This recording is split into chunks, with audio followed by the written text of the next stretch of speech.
Men must dominate. Men are and must suppress vulnerability. But in everyday conversation, the phrase is often interpreted as masculine itself means toxic, when it doesn't, and it shouldn't. But they become related in a horrible way. The woke society debate. Now, this is another one that I know we're going to get in trouble for, but especially if Ben was here, but fortunately he's back at uni. Gender equality, sensitivity, discrimination, greater social accountability. This shift challenges older masculine norms and masculinity that involve dominance and emotional suppression.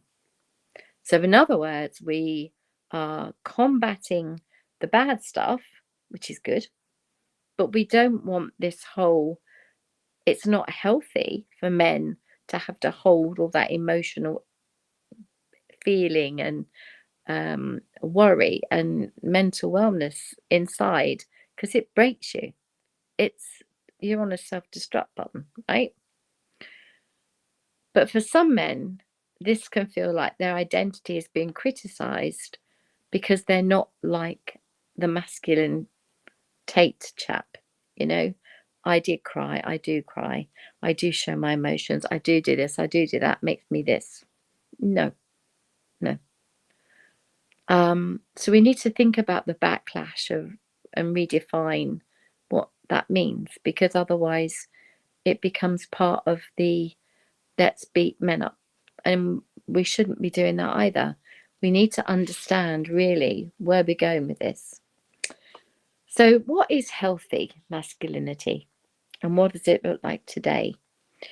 Another great essay title. This is basically what I did, was write essays and then turn it into points. A helpful way to teach masculinity is to focus on core virtues rather than outdated. Healthy masculinity can include things like explain responsibility, but it's a joint responsibility, right? Responsibility for yourself and for your family and for your partner, but your partner has the same responsibility. It's an equal footing until such time as it's not, if the person gives up work to look after the family, or you both work and then you have to find a childcare arrangement where one picks up, one drops off, or whatever you do. But you have to understand that there's got to be movement there. Flexibility is key. So taking care of the family community commitments are everybody's responsibility, not just the masculine. But if we teach it as part of the masculine, then that's the fairest way for me to see that we can change the emphasis on power and strength and hunter-gatherer type thinking. So strength and restraint is really important. So physical and emotional strength used to protect, support, and dominate. Integrity, doing the right thing even when it's difficult. Emotional intelligence, God, I bang on about that enough, don't I? It's like my middle name, Paulette Emotional Intelligence Hallam. But emotional intelligence, being able to express feelings without shame, 100%. You know, if everybody was able to be open and honest about how they're feeling, the world would be a much happier place. It really would. Respect for women, seeing women as equals rather than competitors or subordinates. A useful model is often called pro-social masculinity.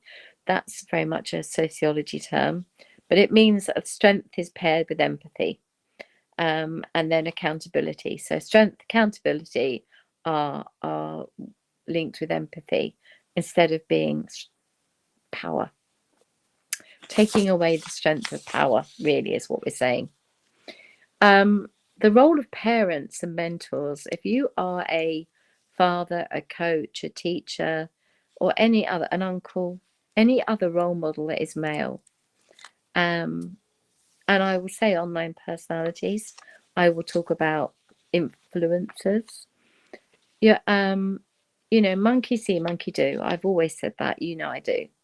But if you are one of those, what you are showing and depicting is what your kids see and will become.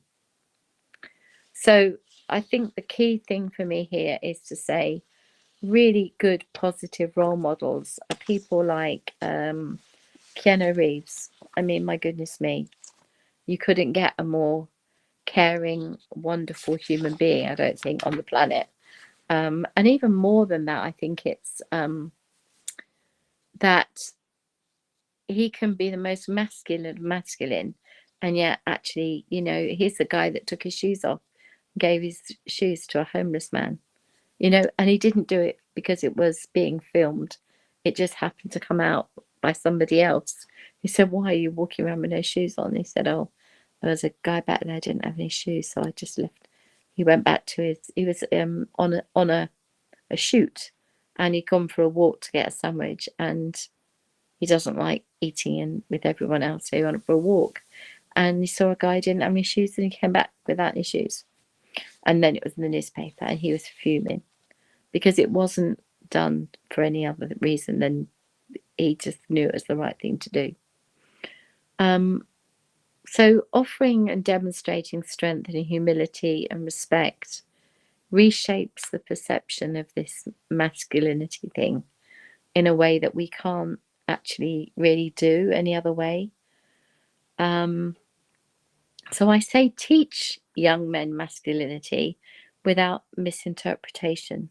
Take away this Tate mentality of, it's all about being in charge and my house, my rules, my bills, I'm paying the bills, you're lucky to be here kind of thing.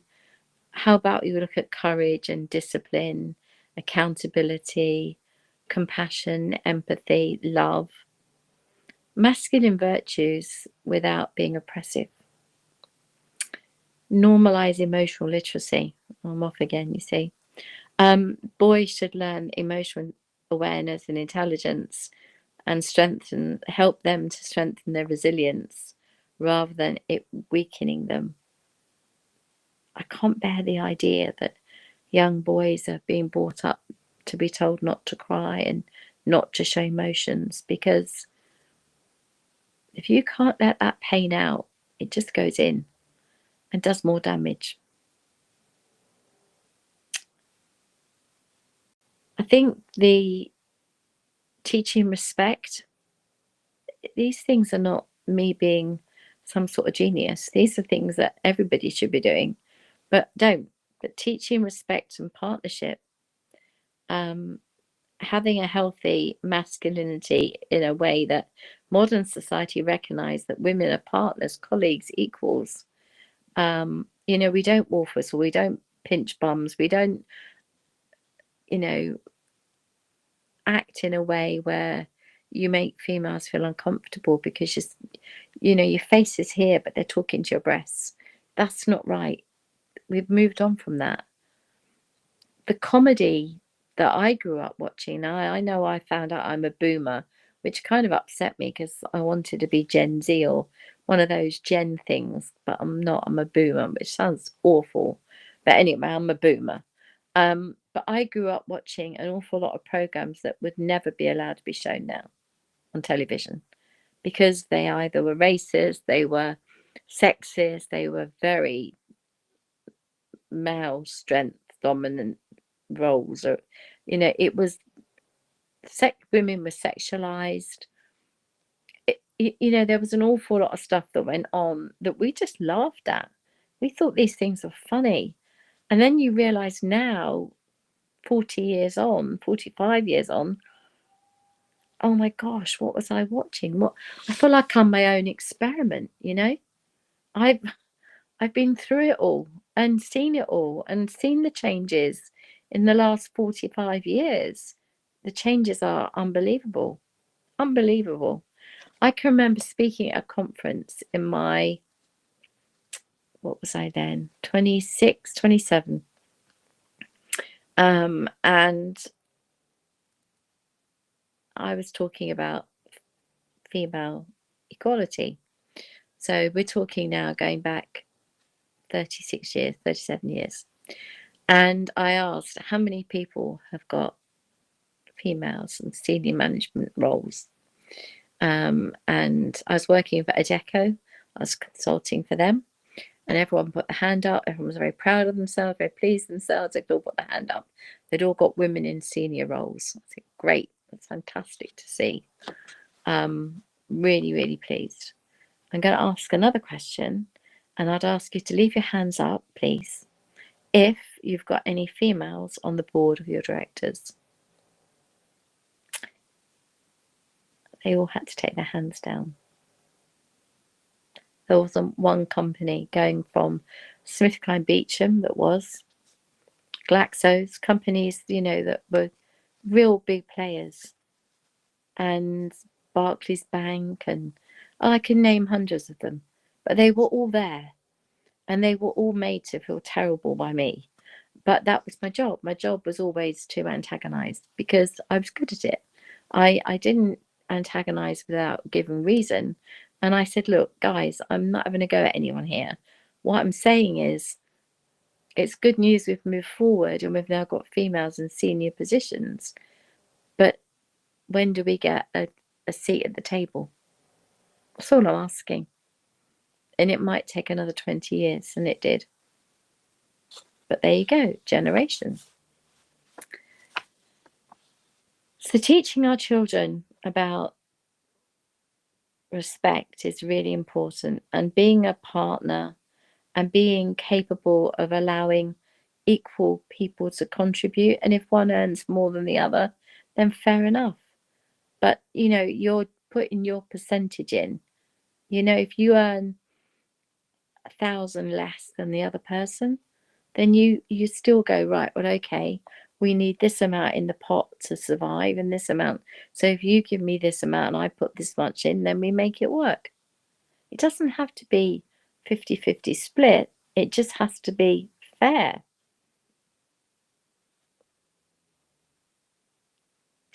Teaching that shouldn't be difficult.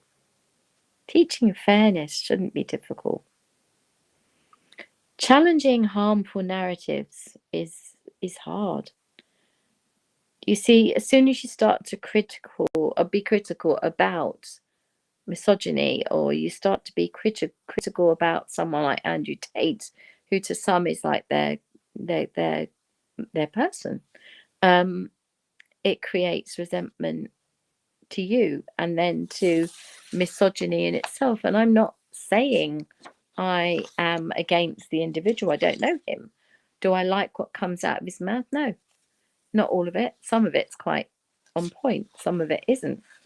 Some of it is incredibly racist. Some of it is incredibly antisocial and anti-feminine, and creating this men don't cry business. You know, it's just horrid. I don't like that attitude. So for me, trying to create another essay would be my simple framework for modern masculinity. So if I was saying I'm going to write a piece on a simple framework for modern masculinity, how can I narrow this down? I came up with 3 things. Strength, because we've spoken about that an awful lot. Responsibility, because we've spoken about that a lot. And then respect. All of those create strength is physical, emotional, moral. Responsibility, I thought, was caring for others and contributing to society as a whole. And respect was treating everybody with dignity. Everybody with dignity. That framework, when we do not next week, but the week after, we're going to look at the changes in the world for females and femininity and negative femininity, and the female becoming at times very difficult for men to know what to say, when to say it, how to say it, because we're becoming across as being these aggressive, difficult beings the same thing's going to come up again. I'm going to say strength, responsibility, and respect. That's what we need to treat each other. If everybody treated male on male, female on female, female on male, everybody treated each other with those three things, we would be in a far stronger place in humanity. When these three elements present, whether in a masculine role or whether in a female role, it becomes more constructive rather than threatening. Does this conversation even matter? Why am I having it? I guess I'm having it because I'm trying to understand how I help young men not get into trouble, not fall into these traps, not end up where they shouldn't end up, prison or gangs or whatever. And trying to teach that you can be strong without being dominant. You can have confidence without being arrogant. You can be protective without being controlling. You can be independent without emotional isolation. In short, what I'm really saying is masculinity today is best understood not as power over others, but as responsibility, character, and constructive strength. I'll say that again. Masculinity is best understood today not as power over others, but as responsibility, character, and constructive strength.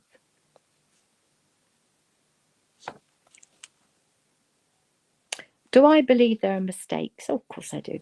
Absolutely I do. I think there are 5 major mistakes, and I could have had 55, so let's go with the 5 that I'm choosing.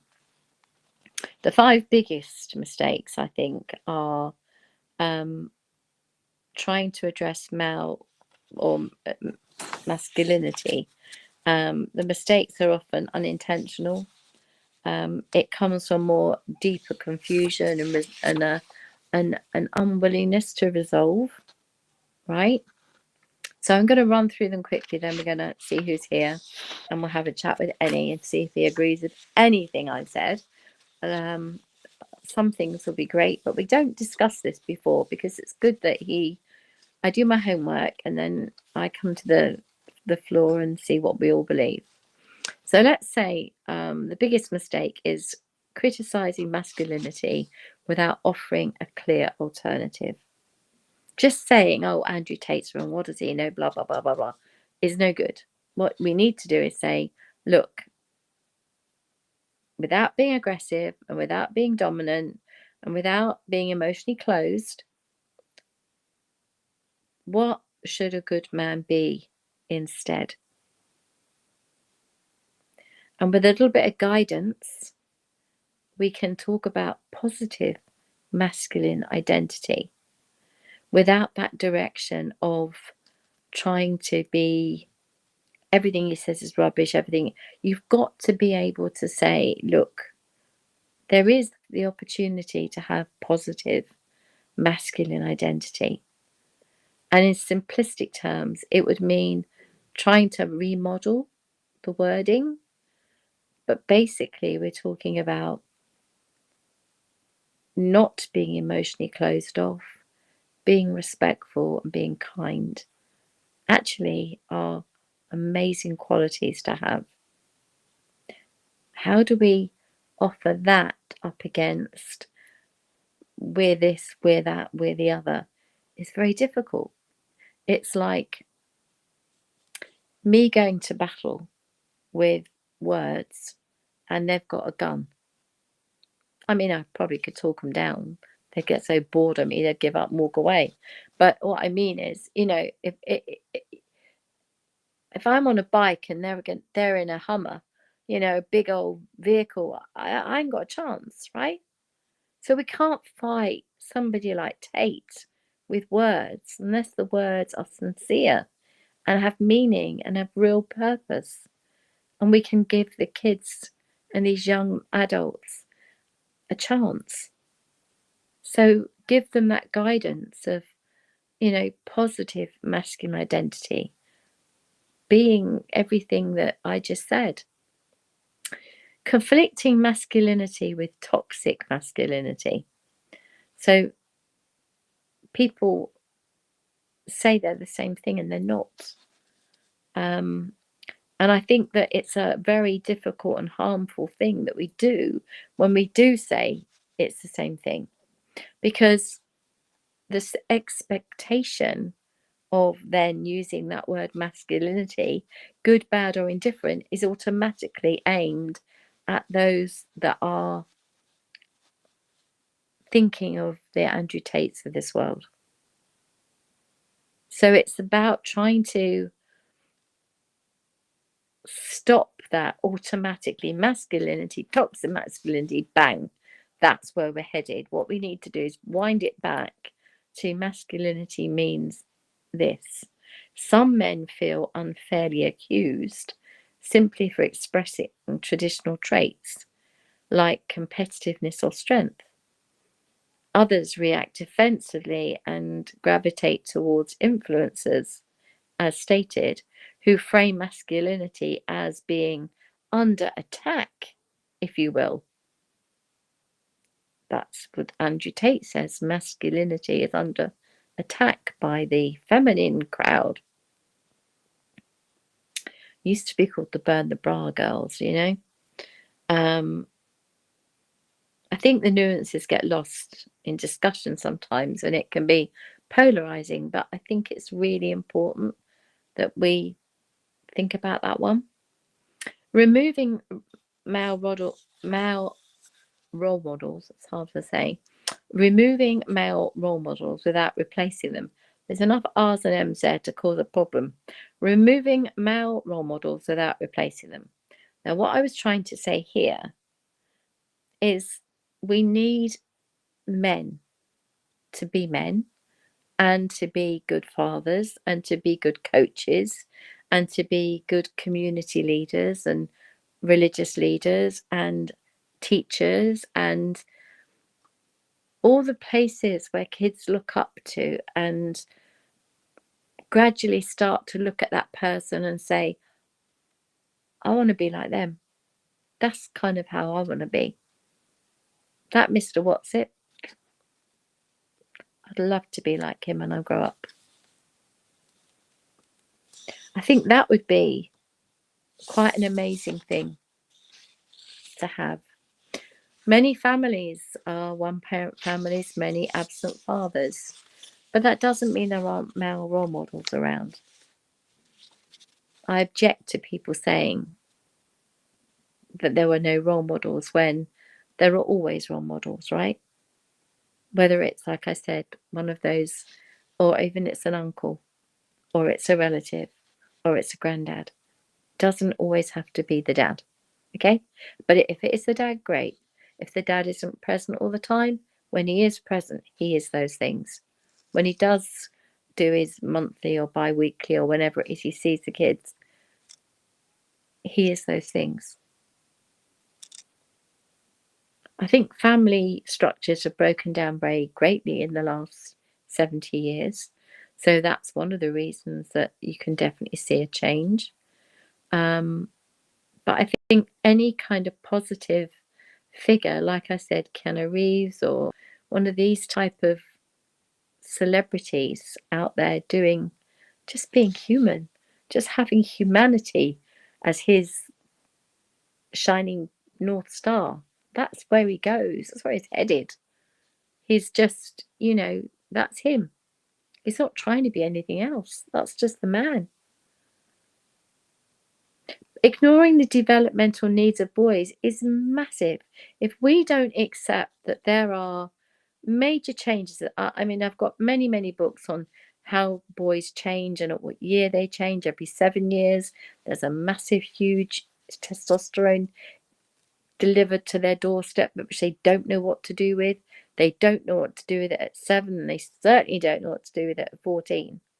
Now, it can happen at 5 and 6. It can happen at 12 and 13. The same as girls' menstrual cycle is all different times. But boys get this hit of testosterone, and they're looking to know what to do with this, right? The physical changes, the physical challenges, you know? You see a very attractive woman, you have a biological reaction.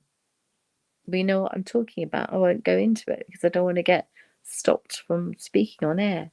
But that biological reaction is completely normal. And to normalize it and say, look, that happens, and you'll learn as you get older to control it. Okay? It's not anything unnatural. It's a sexual reaction to something, but you need to control it and then deal with it if you still need to later. The competitiveness. I don't know that I agree that you need to remove competitiveness. I don't believe that there shouldn't be races and everybody wins the race and nobody loses. You're talking to Mrs. Competitive here. Come on, guys. I'm never going to agree with that one. When I could run, I wanted to win the bloody mum's race, you know? I had no hope because I was never a fast runner, but I gave it my all, right? And if I thought putting my boobs out a bit quicker might just get across the line, I'd use that as a, you know, that's what I would be prepared to do to try and win the race, right? The point is we all were doing it and we all wanted to win the race for our kids, and our kids were screaming us on, and it didn't actually matter who won. It was the fact that children were jumping up and down and screaming for us. That's all that mattered. But it's fun. That's the difference, right? Understanding those physical challenges that they have, and then add competition involved in that, then add sexual awareness into that. Give them clear expectations, and that can be dealt with. Every single thing I've mentioned can be dealt with. But if they don't know what they can talk about, what they don't talk about, is it allowed to be taught? Am I even allowed to say that this is happening? Give them purpose and responsibility. When these needs are dismissed or outdated or problematic, or pick the carpet up and put them underneath, you then have this confusion. What do I do with all this testosterone? What do I do with all this emotion that's building in me? It's like a tornado that started and I don't know how to stop it. And it can show itself in anger, and people punch walls, and people can have fights and do things that they wouldn't normally do. But it's really down to hormones and not understanding what to do with them. Give them sports. Sports is one of the best things to get rid of that testosterone. You know, it helps take a lot of that out of their bodies, and then they become able to function because they're burning it off and they're replacing it with dopamine and cortisol and the positive feelings, the good feelings that we want them to have, and that huge testosterone rush that is so dangerous and can be dangerous if not controlled and managed. Show them leadership, give them opportunities, mentorship. If you don't feel that you can mentor them, then put people in their lives that can. Get them to offer service to others. I really believe in this. You know, whether it's singing in a concert for the old people's home, going around doing carols, whether it was working at the local shop, not for payment, just for hours for his gold DV, you know, whatever it was, cleaning the toilets. He hated cleaning the toilets, but he had to clean the toilets. It was part of his job every single weekend. And that's what he did because he was earning his points for his gold DV. It's only a small farm shop with a little cafe, but he would have to wash up for hours. But that's what you do. You show them service to others, and it gives them a sense of empowerment. It's kindness.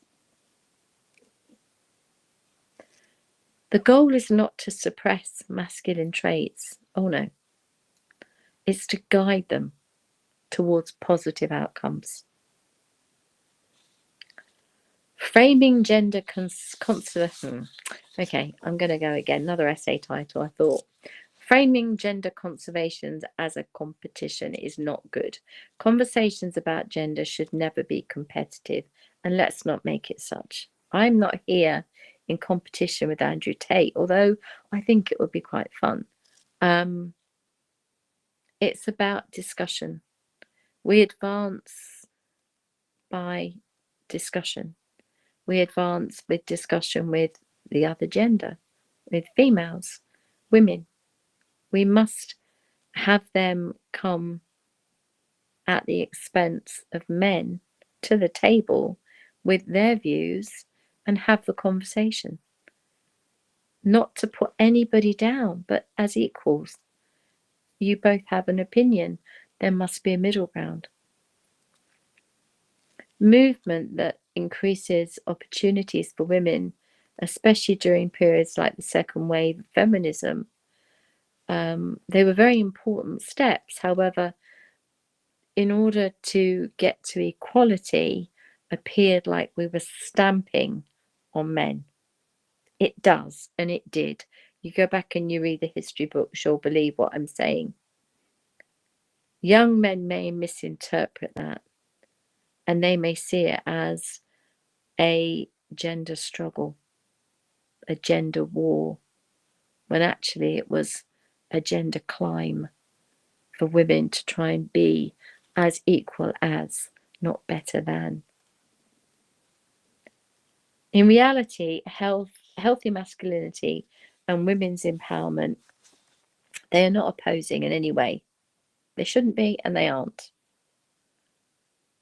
Healthy masculinity and women's empowerment are actually on the same level, if you really think about it. They reinforce each other when built on mutual respect and partnership and emotional intelligence. Paula Emotional Intelligence Hallam. Finally, a more constructive way forward. And this is my final comments. Any, you'll be glad to hear, but I just want to say this. If we want young men to understand masculinity clearly, the focus should shift from criticism to formation. From criticism to formation. Formation of ideas. Masculinity can be a really easy topic to teach and taught through core virtues and values like strength, physical, emotional, and moral, responsibility, caring for family, community commitments, integrity, honesty, and accountability, respect, treating women and others as equals, purpose, contributing meaningfully to society.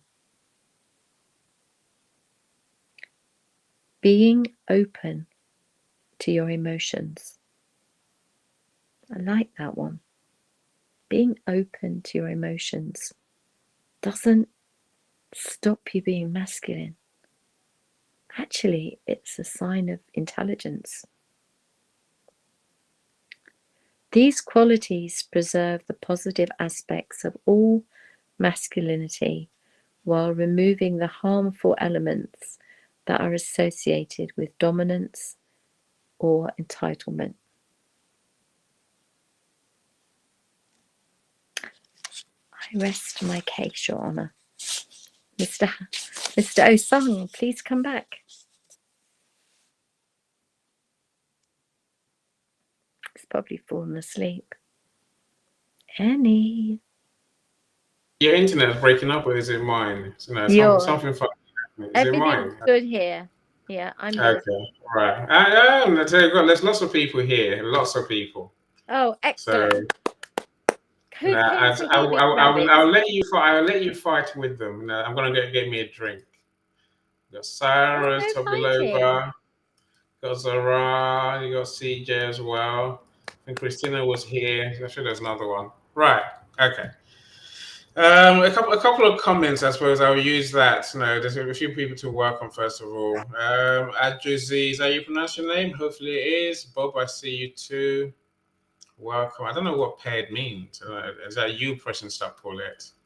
I Mike, don't know that one. welcome, Mike. Mike says, in his tradition, they call that man, such a man, a mensch. What's that? I don't know. It's Mensch. an American thing. Jay's here as well. Of course, if you want to join the studio to share, not that you got that long, really, but the link is there, right? Say, Sorry, oh, I had a lot to share. I do oh, apologize. yeah. I don't know. Sometimes I dare not stop you, otherwise I'll be accused of being a man, a pig. Yeah, that one. So. You got the double eye roll then, Ellie. The Yeah, I double eye see roll. you. Yeah. Michael, I see you. I know you got a comment further down. Sharon Rose, welcome. She says coercive control is dangerous. Yes, but Absolutely. men don't naturally have coercive control, do they? Right. Because they don't know the perfect love of God, I guess. Yeah, that's one argument. Yeah, no, I say Gisette as well. I see you. How you doing? Hi. Gisette is on Jackie's show. Is it tonight? Yeah, I think it's tonight. So if you want to go and find out who Gisette is, do log in. She has a whole show to herself. Normally there's two people, but Gisette has a whole show to herself. So it must be good. I should be there. I'm meeting her in a couple of days, so I do want to know who Gisette is. Let me see what I can glean. Barbara, I see you as well, superstar Barbara. How are you, Barbara? You haven't replied to my DMs. Anyway, yes, Barbara's working on her book as we speak, so I'm excited. Yeah, right. What do I want to say? Right, okay. So Bob says staying neutral with control is key to being a man, I think. That's what Bob's saying. So Michael says definition of positive masculinity, isn't it different in nearly every society? Due to cultural differences and cultural and social expectations in those societies. I think you're trying to define the Western world definition of a man. Yay. It's true, I think. But is that really the case? Well, basically, in some societies, you still get away with being, having six wives, for example. That's illegal in the UK, by the way. It's illegal. Yeah, polygamy is not really allowed. Coach Ashiv says masculine and feminine, they're meant to balance each other out. Yeah, potentially. Of course they would, but no, I think there's a need for both.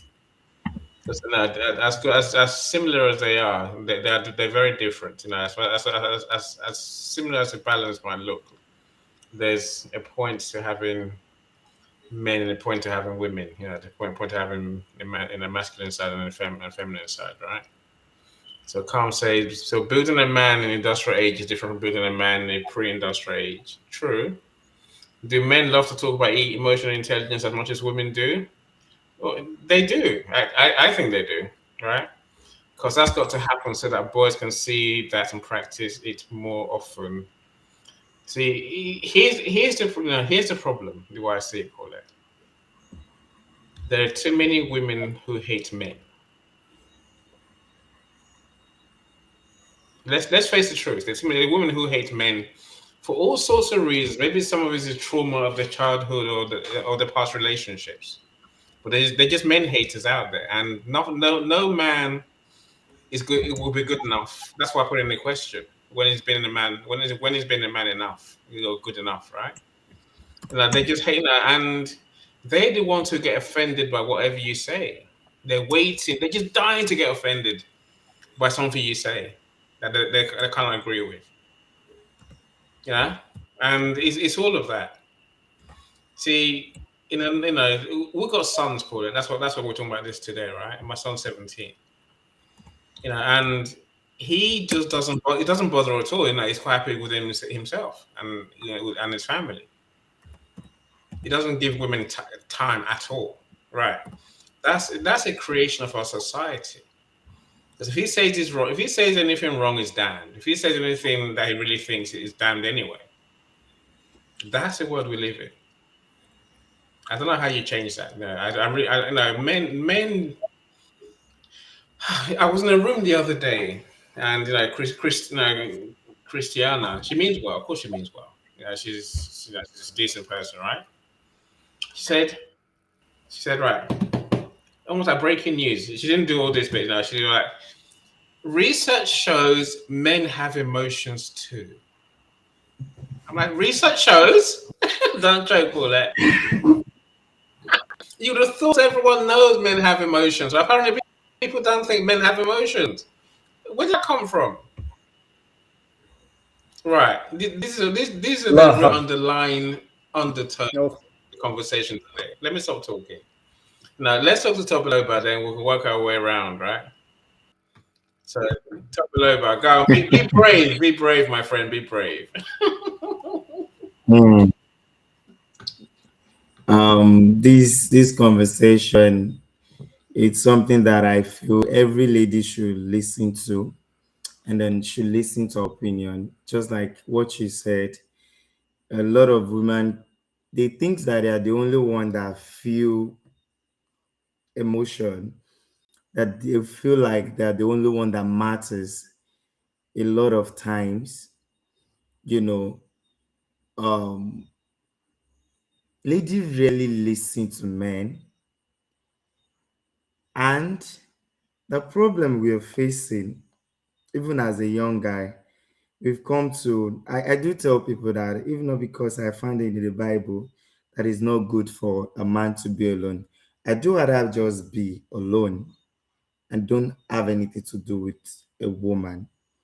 Do you understand? And I'm saying this responsibly because we forget that we are humans too.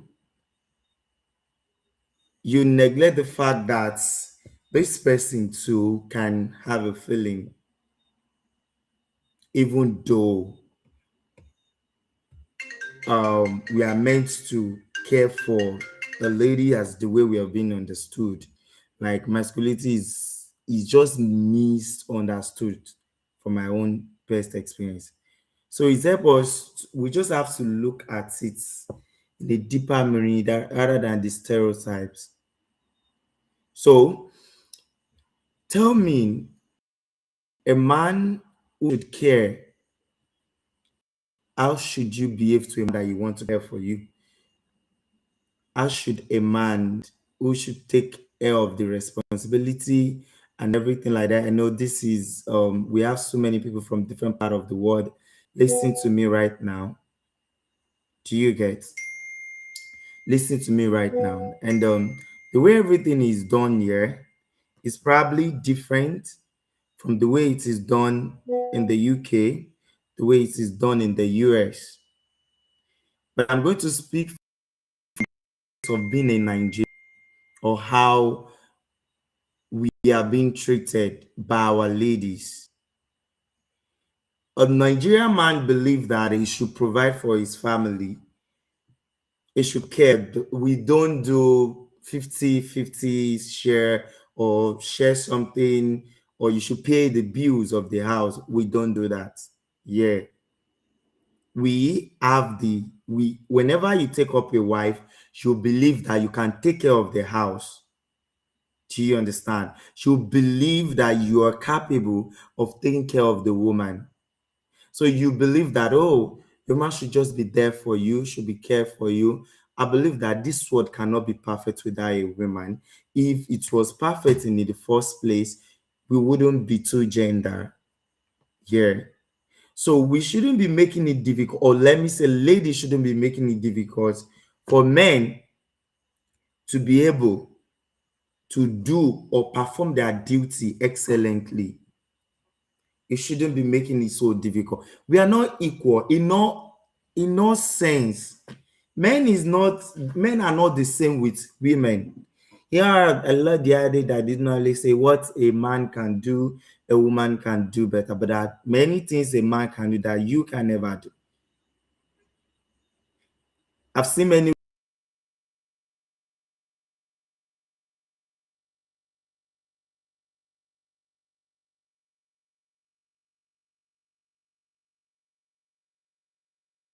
women that are busy. Hear me, please. You're back. You're back. We lost you Yeah, for a Can second. you hear me now? you're back. You're back. Yes. Okay. So you believe that we are equal. I do tell my female friends we are not equal. I can single-handedly empty my bank account, not because I'm in any relationship or romantic relationship with you.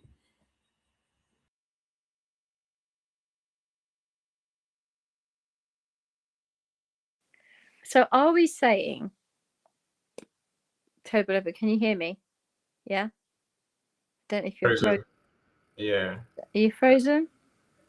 I think they might be Yes. frozen. Yeah. Can you hear me You're now? fine, Paula. I can hear you just fine. Okay, great. So Can what you I hear me now? here you are, great, perfect. So what I would say to you is absolutely we can only give you a Western world scenario. However, if the females are being educated in schools and the males are being educated in schools and emotional intelligence is taught and females are getting jobs and females are starting to work in a role that earns them a salary, then can you see the Western world ideal becoming something that would happen in, for example, Nigeria?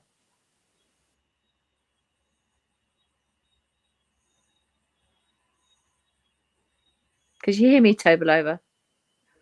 Can you hear me? Yeah. Did you Could you please come again a little bit? repeat I that? Yeah, couldn't. of course. Absolutely, absolutely.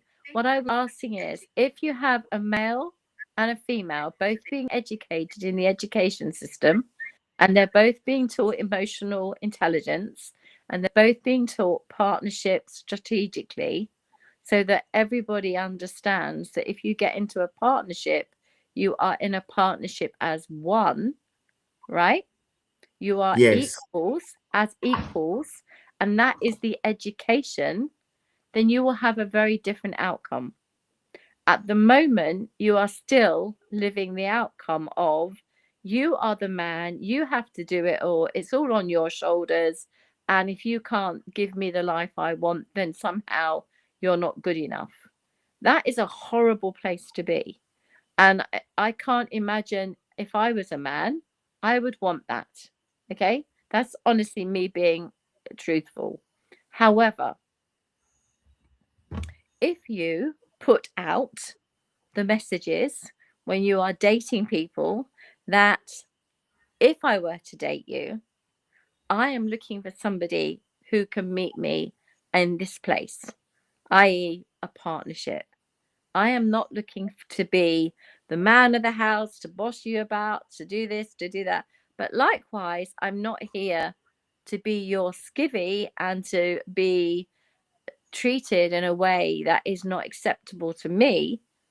Then that's a relationship that you are looking for. And if that doesn't exist, Tobalova, then I understand being single, because if I was you, I would choose single rather than the opposite, right? So I actually sympathize with you because I can see that what you're saying is there's a lot of growing needs to happen in the society of Nigeria or of Africa, dare I say, where we need to change the intelligence, this emotional intelligence. I go on about it every day, but you know, emotional intelligence is the one thing, if taught, it brings respect. You have respect for each other. You don't then treat each other in a bad way. You don't then treat each other as secondary or as you are not good enough. It's down to you to do this, this, and this. Yeah.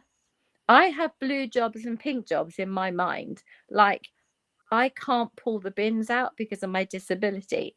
Charles will do the bins, right? But my jobs might be to hoover or run the, you know, do something that I can do in the house to support the house. Yeah, maybe do some cooking. Whatever it is, you split the jobs in a way where you are a team, right? and I can't physically maybe saw some wood because I don't have the physical strength to do that job. But you could go outside and chop some wood, but while you're chopping wood, I'll bake you a cake, right? That's a team. And that's what we need to get to for not just your country, for every country. Because the only way that it stops this complete and utter craziness that goes on in all societies, right? We are creating ourselves so many issues because this person doesn't accept that, this person doesn't accept this. We've got so many rules and regulations now. You Uh, understand? yes, yes. Let me Yes, quickly say something. go on, Tobalova.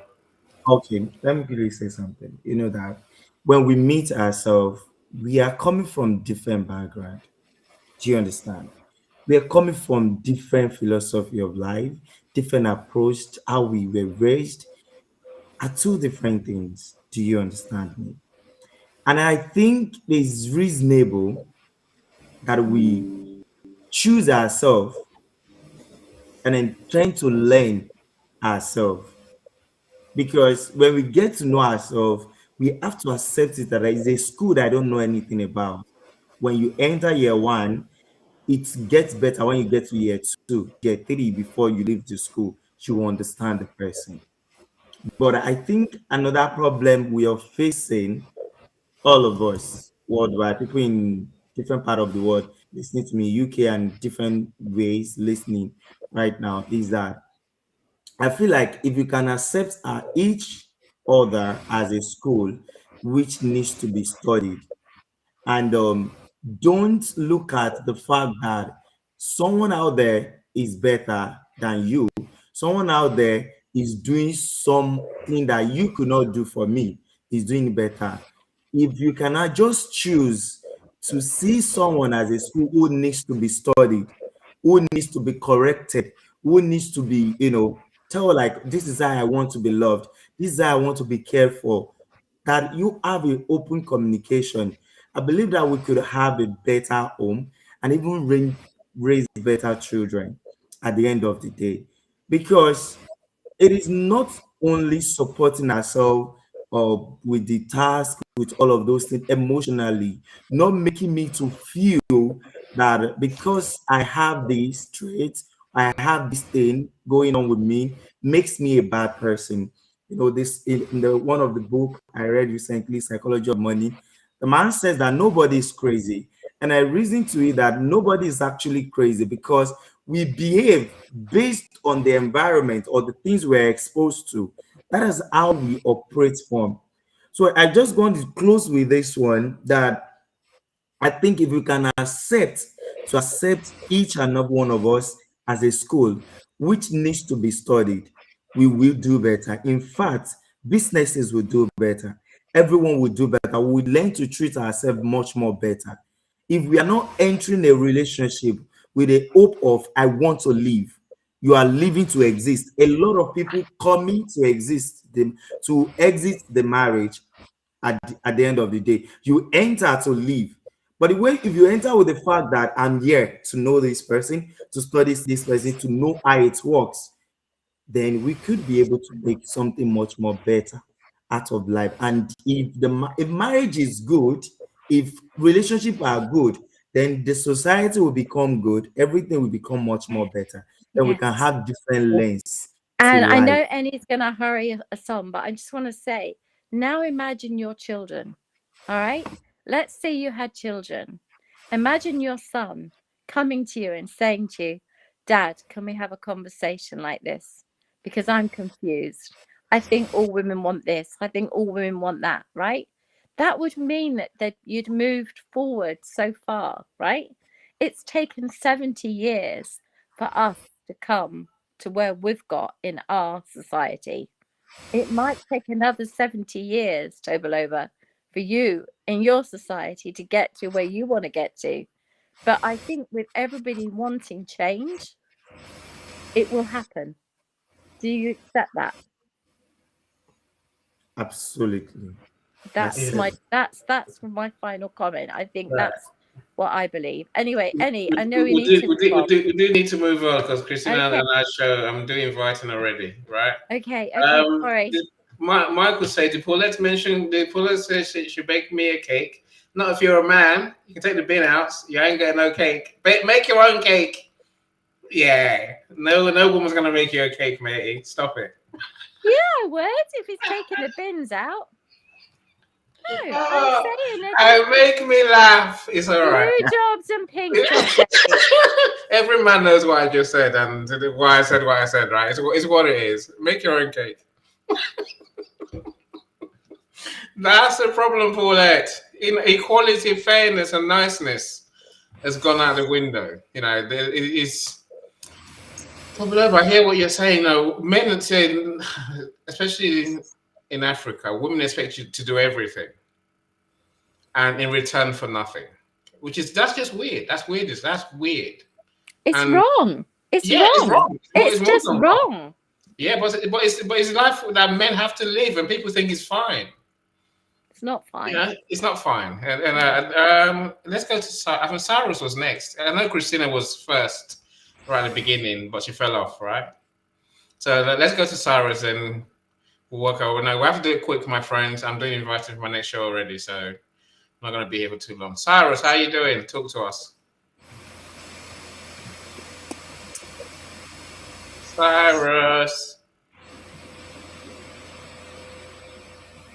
Perplexity, where are you? You're on mute. Okay, we can't hear you because you're still muted. Please unmute. If you're not going to unmute, then we have to go to Zara. Mrs. Zara, please, the mic is yours. No, we lost Zara as well? Oh, okay. Let's go to CJ until Zara comes back. Hey, everybody. How are you doing? CJ. I'm fine. So nice to see everyone today. And, you know, you're going to laugh. Being an American, right? Our idea of men, of course I say our, let me say mine. My idea of a man, I remember one of my parents' favorite movies was The Quiet Man with John Wayne. And I just remember, you know, an Irish uh, boxer and he grabs Maureen O'Hara halfway through the movie and he, you know, in the middle of a huge thunderstorm and he pulls her to him and he just wraps his arm around her and just kisses her, you know, and I think, you know, a manly man, that's unfortunately I don't You're see gonna get me that. sued. You're gonna get me sued and fined and banished. John Wayne, the epitome of a manly man, you know, the cowboy, right? who's gonna sweep me off of my feet and ride me off into the sunset on the back of his horse. But you know, it is a shame that our society does not allow for men to be men. Um, you know, I feel like uh somewhere down the line, um and this is just my opinion, people, so don't come at me, it's my opinion, but somewhere down the line and women trying to establish their place in the workforce and, you know, even just getting equal rights and all that is fine and good, but somewhere down the line we've pushed men aside. we've I feel that we've gotten to the point where we don't allow for men to, you know, have their emotions, but yet still be a strong force for us to lean on when we need it. Um, I am, I am the world's worst feminist. I truly am. I really have a difficult time with, I think I was just born in the wrong era. I should have been born, and lived in the maybe the 30s, because to me, what I would not have given to have had my marriage to my boy's dad work out, and me being able to raise my boys in a partnered relationship. And instead, Annie was correct in when he said, there are so many women today that have been hurt. And I think a lot of that comes from, childhood. I had wonderful, wonderful role models as men in my life. My grandfather was so handsome. He looked like uh a movie star, and he was a welder. In fact, he did welding on the naval ships during World War II. And my dad was just, he would give my card or give my mom cards for no reason at all, send her flowers for no reason at all. I never heard did my parents disagree and have arguments? Sure, but I never saw any hands raised. I never heard screaming or yelling or cussing in my house. And I think that with the opportunity to be raised in an environment that I was raised in, I feel it gave me a different aspect of what masculinity truly is. It is being there for your wife, for your children, for your partner, showing the strength, you know, knowing that you've got your families taken care of, but at the same time being sensitive to their hurts, their wants, their needs. um I saw my dad sacrifice for not just his family but for strangers as well. My dad would give the shirt off of his back to people. um so he showed me a softer side of masculinity as well. And I think that that is kind of what is lacking. There has to be an understanding that men are complex creatures that will do anything for us as women, um, if we allow them to. And I think that that's the key right there, is allowing men to be our rock, to be our shelter, to um, then in turn be our helpmate. I'm one that I truly believe in the Bible, and God took created women from Adam's rib. And in doing that, he did not, and I don't know if anybody has heard this before, but it sticks with me so much that when God created women, he did not take the women from the head of Adam so that we would be over him. He did not take us from his feet for us to be under him. He took us from his side for us to walk alongside our men and be their helpmate. And that is truly what we need to be, as not just as marital partners, but in a relationship, whether it be you're engaged or dating, even in working relationships, we have to walk side by side, knowing and understanding that we each have a role, we each have a part, and one is not better than the other. We are there to support each other. And that is what really needs to be understood in all relationships. both men and women, that we work alongside of each other. Thank you so much for bringing this to the stage today, Annie and Paula. It just as a wonderful wonderful topic. I just got two things to say very quickly, Annie. I know we've got time against us, but I think there are a lot of women with abandonment issues, definitely. And those abandonment issues create an issue with not men hatred, but where did my dad go? My dad left me when I was 4.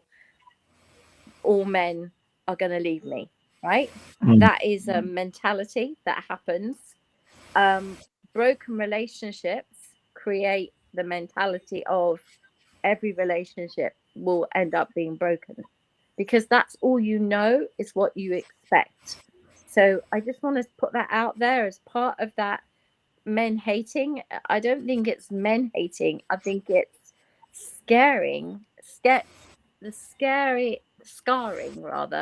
scarring of ourselves as younger people, of what happened to us, then affects how we feel about the future of relationships and men in those relationships.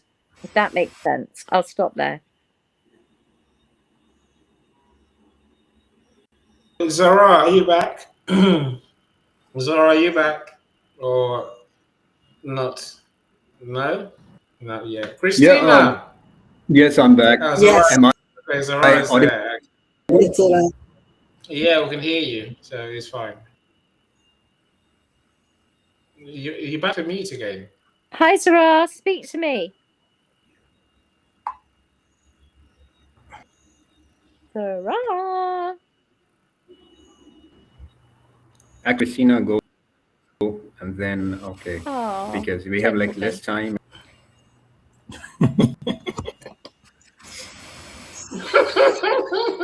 They think you're being rude for that, but I know you're being genuine. It's fine. Yes, yes. No, I was being facetious. The word is facetious, Eddie. That's the word. Ulterior motives, we call it. Hopefully, everybody you'll forgive me for that, right? I couldn't resist. The wink. Did you get the wink as well? Gentlemen, Got the wink. let's gentlemen Go want on, to. go on, Christina. Go on, Christina. I go. Okay. If this was a contrarian post, I would be the contrarian post. So let me say before this gets completely misunderstood that I have many great men friends that I get along with, that I have fantastic conversations and collaborations with, and that I do respect. However, I think that we all have masculinity and femininity inside of us. I identify as non-binary, not necessarily from a sexual point of view, but just the way I am, the way I think, and the way I see myself. I don't believe necessarily that our childhood has a role in shaping us, but not 100%. I get along with my father just fine. I had a strong, probably my strongest male model was my grandmother, just because she was a very strong woman that, took care of the family and everything else. So if you're thinking about somebody that takes care of their own family, working, making sure that they're fed, making sure that they're understood and all that, I think of her because she actually embodied both roles. And I like seeing that growing up. In today's society, I think that if you define yourself as a feminist, is an extreme, and also misogyny is another extreme. That's why I just like this middle way. And of course, when we're young, when I was young, I defined myself a feminist. I read all the great feminist books and all that. History, the right to vote, and all of that. I was very much into it when I was in my 20s. But growing up, I enjoyed building relationships with all genders. And what I enjoyed the most about all of it is that I understood that both things can live in a person. A man can be nurturing, a woman can be nurturing. A woman can be really masculine, and the patriarchal model can live in a woman at the extreme level, while she doesn't even realize that is happening. Although I'm a very spiritual person, sorry, CJ, I've always refused to believe that I came out of a rib, but I understand other things. So just that, I don't want to necessarily interact with somebody immediately thinking you're male, you're female, so you must be this way or you must be that way. And although that's how I thought it should have been, going to university and being exposed to different environments, now that I'm older, almost 50, I choose to believe that there is both in everybody. Now, when it comes to cultures and how things work in different cultures, that's another story. And I technically was raised in a place that's pretty patriarchal. Like, I was born and raised in Sicily. So technically, I should have gone the route of all my other friends, wanting the prince and all that, thinking that that's okay. I just have to find a good man with a good job, lawyer or doctor, and I'm set. I should have thought that way. I mean, all my friends, all people that I grew up with, that's what they went for, at least, right? But I think as we study ourselves as people, as we think and have thoughts, we choose our own path, and we can choose to be who we want. So you can be born anywhere in the world, but at some point you have a choice, and at some point you see other things around you, and you make those choices. To equally getting along with both genders, to equally find things that I really love in men and things that I really love in women. That's my preference. Otherwise, I wouldn't be collaborating with my greatest male friend, Annie. So I think definitely there's respect there. absolutely. I think that if we didn't all have male and female in us, and the femininity and the masculinity in us, we wouldn't be human. And it's just not allowing one person to oppress us, and us not to oppress somebody else. And if you can get to that place, then to me that's what I call equality. Equality is just respecting everybody for who they are, meeting them where they are, and not trying to change them, not trying to have expectations of them, but also not trying to. And I will take my hat off to you, Tobolo, but I would love to chat, by the way. But the key I will say is this: we all have to understand we're in a different place at a different time, right? 70 years ago, we were watching some television that nowadays can't even go on telly, right? They literally had to put all the reels in the bin, because it's not acceptable now to say the things that were said. So we've moved on in 70 years. Where will we be in the next 70? I hope that this conversation would never take place. I would like to think that we can all love who we want to love, be who we want to be, and everybody respect everybody in the same way. That's my hope. Whether it will happen or not, I don't know. I listen to my son. He's at university, he's 22. He is definitely of that page. Everybody is equal. And he'd buy something to eat. And if somebody said to him, could you lend me £1 so I can buy something because I don't have quite enough money, he would buy them whatever it is they need, and he would go short the next day, because that's how he's been brought up, to give without thinking. Because that is what I wanted my son to be. So everybody can bring out the best in everybody else. But they always say it takes a village. I think it takes a world. I believe it takes the world to change on its axes to make that change universal. On that note, Annie, don't say a word. Go on to the next one, quick.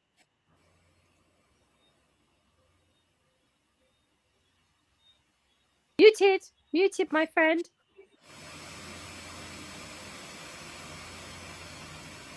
We can't hear you, Annie. You're muted.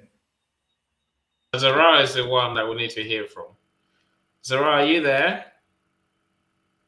Yeah, Anyway, Annie, I'm let's do here, some of but the I don't comments. know, like, if the connection is Zara's working and you flashing. No, we're not guys can hear listening.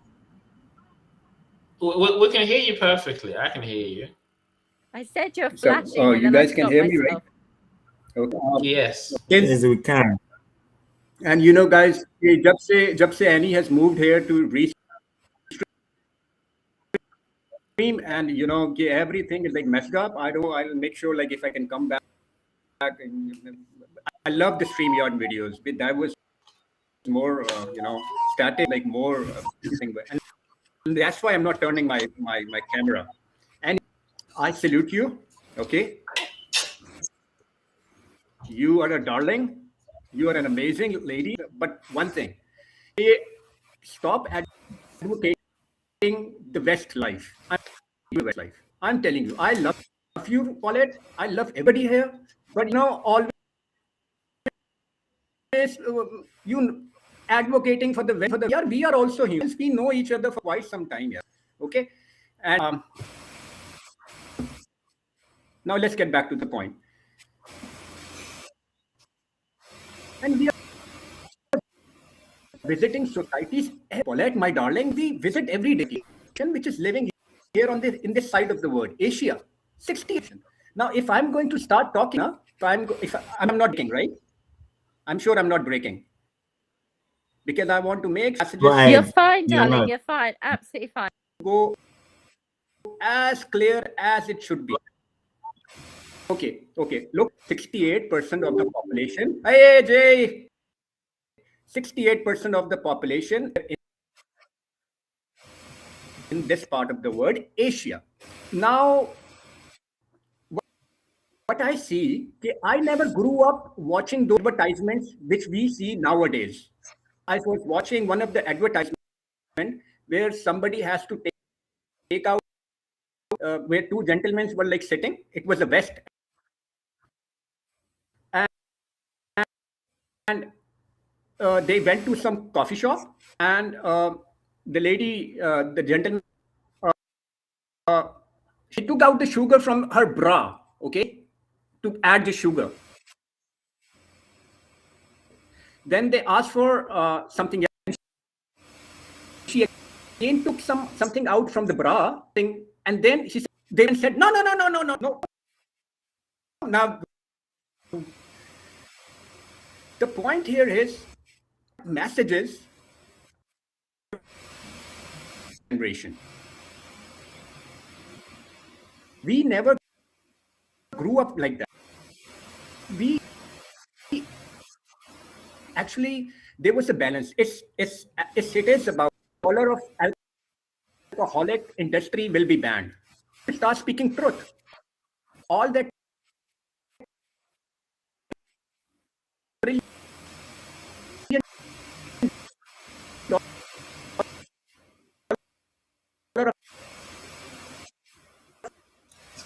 fashion industry will be banned.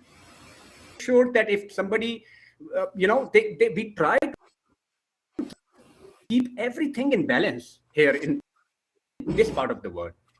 What we see is not actually that, but they will tell you like how much somebody wants to go for a.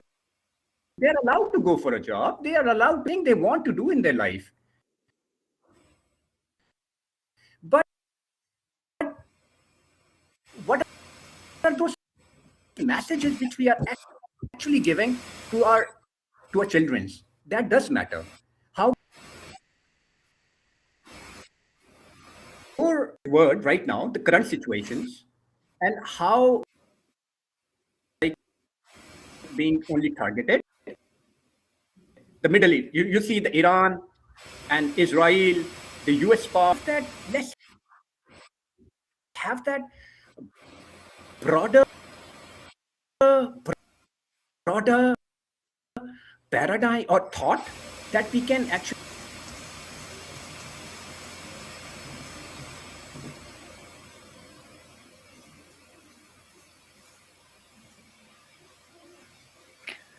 I've lost you, Zara. We lost Zara's sound. Yeah. But I Let's go think to Jay, because Christina and I, we're in a hurry. I'm watching the time. We've got 12 minutes till our show starts. So, Jay, can I take 12 minutes is a long time, right? So, but no, split it let's between do you it. and Cyrus and we'll clear it up, right? There's no cake for you, Jay. No. And I say all the men are asking in the comments, Paulette, cake? What cake? We get cake? I make my own cake. There's no cake. I know you bake cakes too, Christina. Lots of 11 Chris. cakes. Go on, Jay. Yeah. Well, I make cake too. Anyway, here's the thing. And you know, there's a dichotomy in what's happening in society today. You know, there's the need and the call for men to have cognitive abilities related to emotions and empathy and just love, right? And so society has moved men towards that. And we've all kind of acquiesced, right? A majority of us have. Now, I live in the South in the United States, and chivalry is still a thing here. Now, I've been to other states in the North where if I opened up a door for somebody, I would be cussed. Like especially if they're a woman, right? And so we're confused sometimes. and I think what has to be said though is it's okay, right? For some of us, they don't realize it's okay to have masculine traits. You know, we want to be able to protect our families, like CJ said. We want to be the ones to go out and do things that are tough and hard and, you know, toiling in dirt and stuff like that. These are the things that for millennia men have been called to do. But and I just recall a conversation I had when my son was just maybe 7 or 8 years old, and I said, you know what? It's okay to cry, right? It's okay to cry. And being a man, that's not a bad thing. Being a boy, it's not a bad thing. You can cry to me anytime, right? I'm your dad. And I could say this to all my children, even the girls. But sometimes you need to be a little tough. Now, I'm going to give you a little story and then I'll jump off. But here's the thing. I come from an age where my grandparents survived World War II. And they all had to be tough. And the men even more so. My grandparents lived through concentration camps on Guam. And it was a tough time. And so we hear this, right? It was all about survival. And so toughness, strength, even the women had masculine traits, right? To be able to survive an ordeal, 3 years of captivity on their own island. So we come from that, but we also come from a Spanish culture where There's that machismo. And we grew up tough. My contemporaries, my peers, my friends, my cousins, we all grew up as young men having to be tough, right? Coming from that type of culture and that type of historical trauma. But learning to be tender, loving, empathetic. We're in that kind of middle ground. But we see our kids, and some of them, especially boys, they're emotionally ready for the world, but they cry if they have to change a tire, or if they have to stay late at work, and these are things that we're saying, man, if it was during our time, we would have just been told to suck it up, buttercup. So there's a trade-off.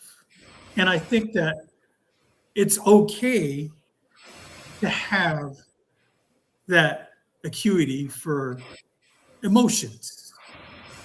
But and men, women, it's okay to have masculine traits. And if it's used for bad, then it becomes something else. But to say in general, men come with masculine toxicity, I think that's a wrong label. And I think that we can all learn to have a balance. At the end of all of what I've just said, I think that there's a balance of what we can do as men, even as women, and those who are non-binary and otherwise. Masculinity doesn't mean it's toxic. It's a trait. And it's a trait that we can use just like anything else for good or for bad.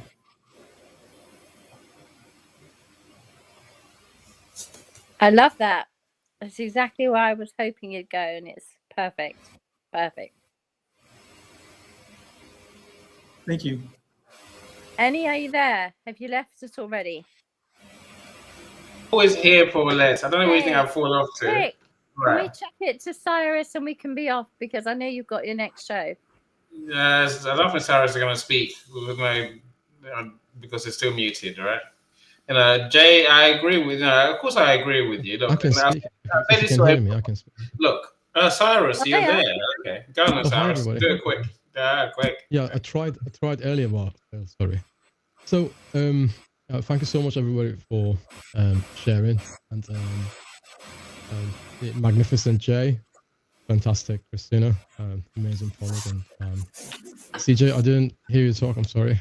Zara, I heard you, and your elevated heartbeat. Annie, I hope you're well. Regarding is it the question is a really I mean it's a question that shouldn't exist. Is it enough to be a man? Well, being a man is a state of being. Since when state of being has become measurable, something to be like measurable? Like, is it what's next? Is it enough to be gravity? Gravity is just gravity. It's a state of being, right? So so it is not. So it's the things that are to do with doing. Those are that should be measured. So as a man, what are the things you're doing? Those should be measured. How many poor people have you helped? If you're holding a door for a woman, if a woman holds a door for a man, how many doors have you held? Okay, is it enough to be a man? Well, being a man is just being a man. Same as being a woman. Being a woman is being a woman. These are the things that the elites of the society have put in place for keeping both genders bickering. Because when bickering happens, always remember, when there's a fight, somebody's making money, right? Where there's a war, somebody is making money. If as a male, I am having a fight with the different gender women, and no, we're not the same. We are equal, but not the same. But just to respond to or to supplement what Tabilova said. So we're not similar, like we're not identical, but we are equals. Yes, of course we are. Okay, we all have the same rights, and in this day and age, a woman has the same rights as women and men have all the same rights. Whether they are enjoying them or not, that's a different matter. So, and when we wipe out those lines that pre-existed in the society, like Tabilova was saying, "Oh, I'm a man. My function is to provide for the family." Well, those are the expired, at least. I hope it's allowed to say West. At least in the Western part of the world, those are some of the norms and conventions that are accepted. So, and the things that we are sharing here, we're not necessarily promoting them, and so these are universalities that we're talking about. So whether they are accepted or not, well, it's a free world, and what we're sharing here could be accepted, could be rejected. That's the whole purpose of a discourse, right? We're talking to add to each other and learn from each other. So if all we're talking about is lopsided, what we're going to get? Something lopsided. It's not going to be balanced. So all sorts of voices should be heard. So the point I was trying to make is, as a man or as a woman, how much of a compliant person are you? That's the question. So there are always isms that we are following without finding out, without ever knowing why. Lots of isms, such as patriarchy, such as feminism, etc., etc. All of these isms, and almost always there's more damage in isms than there is benefits. Okay, generally speaking, in the grand scheme of things, isms are there to establish a pre-established notion, right, and make sure compliance happens. So because we are all compliant at some time or other, right? So just to give you an example, if I say I am a man and therefore I am dominant, that is an ism. Okay, so is it right? Is it wrong? Well, I would say it's not right. There are people who would say it's right. So because some people say where there's power to back it up, yes, then that makes you right. On paper, no, it's wrong. We know that, but in reality, might is right. Look at the most recent wars in the world, especially the ones that are sustained. Okay, so somebody's making money out of them by keeping the war going, right? Because somebody's job is to sell weapons to weaker countries, right? So compliance. It's all about compliance. It's not. So whenever there's an ism, the outcome, the desired outcome, for air quotes, some people, is compliance and making money out of it. So please always remember, whenever you are presented with an ism, just find out who's making money out of it and who's benefiting. And then you will find out, historically speaking, at some point it didn't exist, and some industry decided to put it in place and make money out. Thank you. Thanks, Cyrus. Listen, I'm going to wrap it up quite quickly because Ennie's next show is about to start, and everyone, please follow over to Christiana and Ennie's show. But Zara, to come back to you, having stuff coming out of women's bras is never acceptable in my view, because that is just makes it sort of soft porn and not right, and that doesn't give the right view to men. It doesn't give the right impression of women to guys, and it doesn't give the right impression of women to women.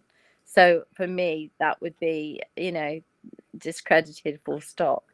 But I think going right the way back to Tobiloba, if we saw everybody as a school and everybody as a learning and a place to meet someone at, and then we learn from them, we grow together or we grow apart, either way, but you learn from each other what you can learn from each other, whether that's male, female, male, whatever the combination. We all can learn, whether we're in the Western world or whether we're in the summer, wherever we are in the world. We're all living in a different world to the world we were in 70 years ago.